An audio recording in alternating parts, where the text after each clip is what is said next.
Bienvenue dans cette troisième émission de VIP, Very Intéressante Personne. Nous sommes aujourd'hui dans un lieu un peu particulier, un très beau lieu qui est un studio de yoga, Yoga with You. Et cette émission a une importance encore plus particulière que les deux autres qui en avaient déjà beaucoup, puisque je suis aux côtés de Margot et que Margot est ma fille aînée. Bonjour Margot. Bonjour maman. Donc ma chérie, nous sommes dans un studio de yoga parce que depuis que tu as 16 ans, tu fais du yoga. J'ai commencé le yoga à 16 ans pour accompagner mes chantiers personnels, adolescents. Et ça a été pour moi une voie de salut. Voilà, parsemée de plein aussi de recherches personnelles. Il y a beaucoup de courants de yoga, donc j'en ai essayé plusieurs avant de trouver un peu ma voie, sans y rester non plus enfermée. Et le yoga m'a accompagnée jusqu'à la grossesse, jusqu'à l'accouchement. Et c'est à partir de là qu'il y a eu un gros tournant, quand justement j'ai accouché et que je me suis rendu compte que tout mon passé de ma pratique personnelle avait été ma préparation à l'accouchement. Et à partir de là, ça a été un peu comme une évidence de vouloir partager ça avec les femmes. Et du coup, je me suis lancée dans une formation pour me spécialiser. Et voilà, sans trop savoir ce que ça allait donner, mais c'était comme c'est ça et c'est pas autre chose.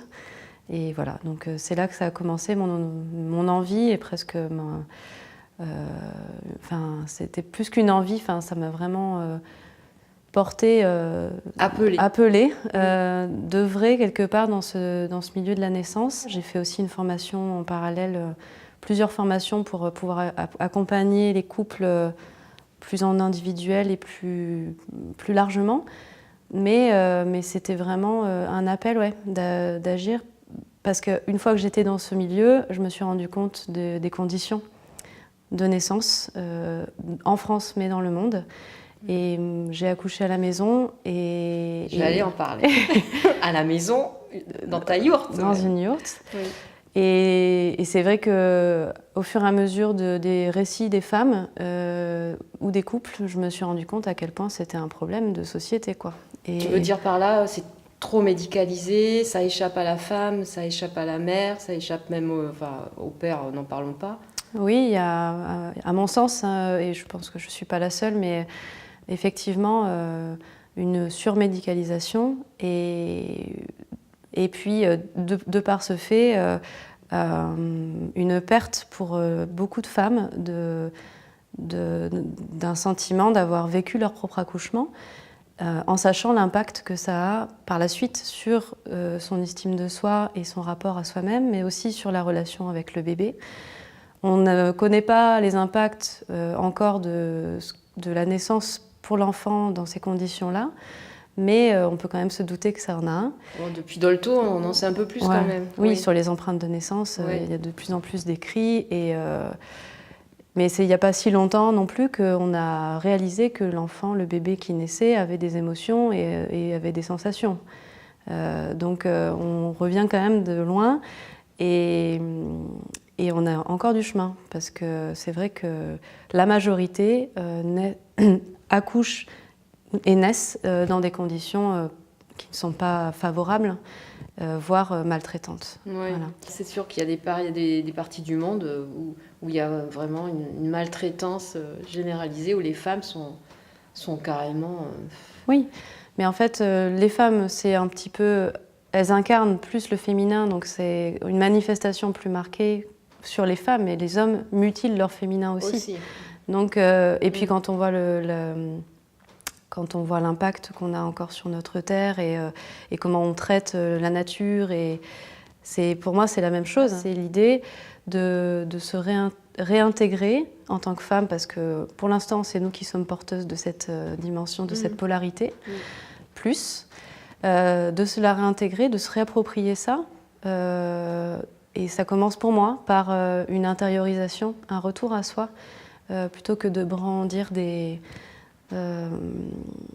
des drapeaux et aller manifester, c'est vraiment, et pourtant on en a eu besoin à un moment, mais là on est à un moment différent où le féminisme doit changer, et c'est ce qui se passe, c'est qu'on n'est plus en train d'essayer de calquer, comment dire, de vouloir à tout prix le même statut que les hommes, mais de réapproprier notre propre statut qu'on découvre en fait. Et donc c'est beaucoup plus intérieur, c'est une connaissance de soi intérieur qui doit d'abord se faire avant qu'elle soit extérieure. Oui, et je pense que ça passe vraiment par le corps. Nous connaissons très très mal. Voilà. C'est aussi ce qui fait la spécificité de ton yoga.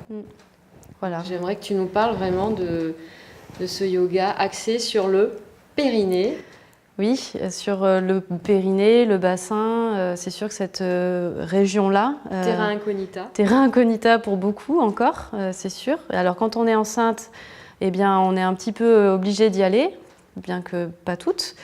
Mais c'est pour ça que moi, à un moment, je me suis dit, pourquoi attendre d'être enceinte ? Et c'est pour ça que voilà, j'ai ouvert, j'ai créé des ateliers au départ, des cours autour du féminin que j'appelle le yoga et féminitude.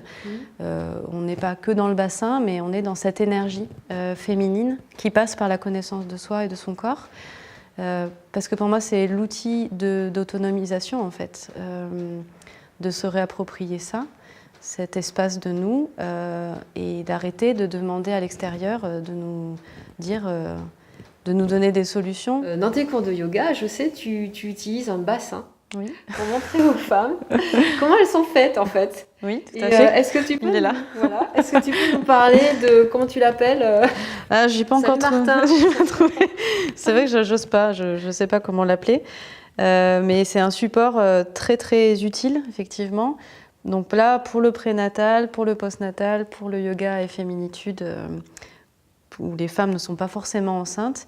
Voilà, d'avoir vraiment une illustration là devant en 3D, quoi. Oui. Et ça permet après de nous aller, par une autopalpation, ressentir notre bassin à nous. Donc c'est toujours un va-et-vient entre du ressenti, vraiment vécu de l'intérieur, voilà, et des visualisations avec des supports comme ce bassin, des planches d'anatomie.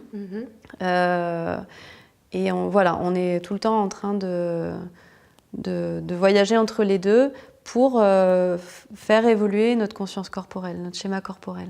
Parce que, en fait, ce qu'il faut savoir, on ne le sait pas toujours, le bassin engramme toutes les émotions. En fait, c'est quand même un siège énorme émotionnel qu'il faut déverrouiller. Oui, alors il y a plein de zones du corps qui vont engrammer des émotions. C'est sûr que le bassin, et surtout pour les femmes, est un chaudron à ébullition. À ébullition, très souvent bien verrouillé et effectivement bien chargé. Et c'est pour ça que c'est si précieux, déjà, encore plus enceinte parce qu'on n'est pas seul, et pour préparer l'accouchement, que d'aller visiter cet espace pour y remettre du mouvement physique, mais aussi effectivement énergétique, donc émotionnel, et de quelque part travailler à libérer la voix, parce que toutes ces émotions, si on ne les vit pas pendant la grossesse ou si on ne va pas éclairer cette zone pendant la grossesse, le jour de l'accouchement, c'est possiblement là que ça va se mettre en lumière, et des fois de façon assez brutale. Et en fait, c'est pour ça que très souvent, ça verrouille. Parce que les femmes sont complètement surprises.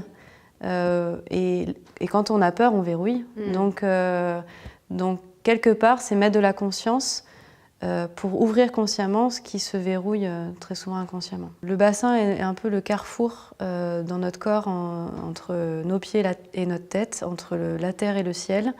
Et dans ce carrefour-là, si on y met de la conscience, si on l'habite, ce centre, ça a forcément un impact sur notre façon d'être au monde, notre confiance en nous, notre autonomie, du coup, en tant que femme.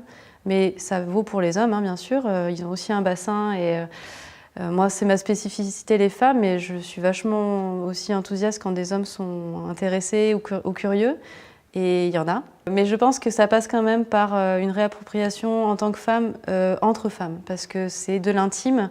Oui. Et des fois, c'est plus facile, enfin, c'est même souvent, plus facile de s'ouvrir à cette intimité quand on sait qu'on est que entre femmes. Oui, là, voilà. C'est compliqué de se mélanger quand même. Ouais. Voilà, mais je pense que ce sera l'étape dans pas si longtemps. D'accord, bon, l'étape.